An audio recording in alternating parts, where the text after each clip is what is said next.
Hello, Jerry Hoffman and Sleepy Hollow friends. It's Miss Darcy, and today we're going to talk about using our fine motor skills. Now, you might say to yourself, Miss Darcy, what are fine motor skills? Well, I'm giving you a little clue because I'm wiggling something. So, am I wiggling my toes? No. Did you guess that I'm wiggling my fingers? Yes. So, fine motor skills are in our hands, okay? And we can get them stronger by working with Play-Doh or opening a door or opening containers and closing them. But one other way to help is to do this with your fingers. Touch your fingers to your thumbs, and it helps your hands get stronger. Now, if you don't have Play-Doh at home to mold and push on to help those hands get stronger, you can do these exercises, and you can also practice with writing utensils like markers or crayons or colored pencils or pens.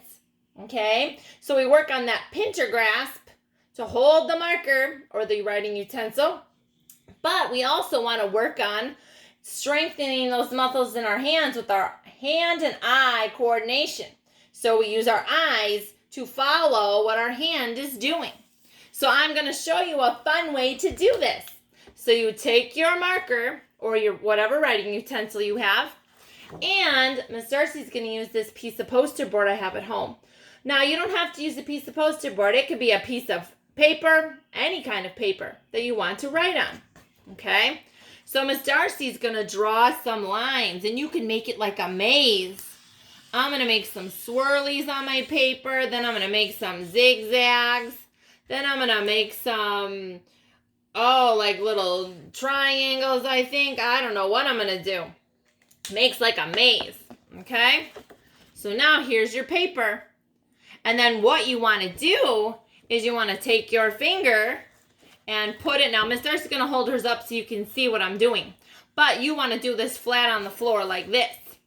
And you want to follow the design you just made with your finger. But don't let your finger come off the line. Okay? And you're going to go all the way around your paper. And then when you do it with that finger, you could try a different finger. Maybe you want to do it with your tall man finger. Right in the middle of your hand. And you could go either way on your paper. Okay? So let me hold it up for you so then you can see. Okay? But you want to do this flat on the ground. Okay? So you want to take your finger and go all the way on those lines. But try not to go off the line. Okay? Because you'll be pushing down on the floor. And you want to stay almost like balancing. Okay? And then you'll go all the way around your paper, making loop and a loop and another loop. Okay? So you can practice or do and experiment all different ways. You can even use your little pinky finger to do it. And you got to push down so your finger stays on that paper. And you can try to go fast or slow, but you want to stay on that line. Okay? And another fun thing would do is if you have other people in your family, you could do a race.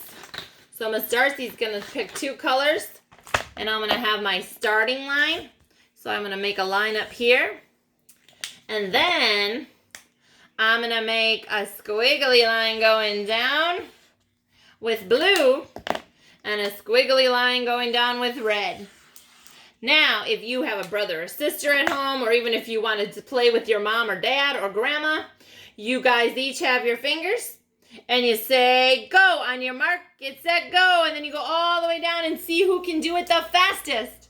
And then you can trade and use your thumb maybe and next time. And say, okay, on your marks, get set, go. And then try to go down all the way squiggly and see who wins the race. Okay? So these are just some fun ways for you to make different designs and then work on those fine motor skills at home. It's just another way to keep busy and to have some fun. So I hope you've enjoyed this today, and we miss you, and we can't wait to be back at school. Bye for now.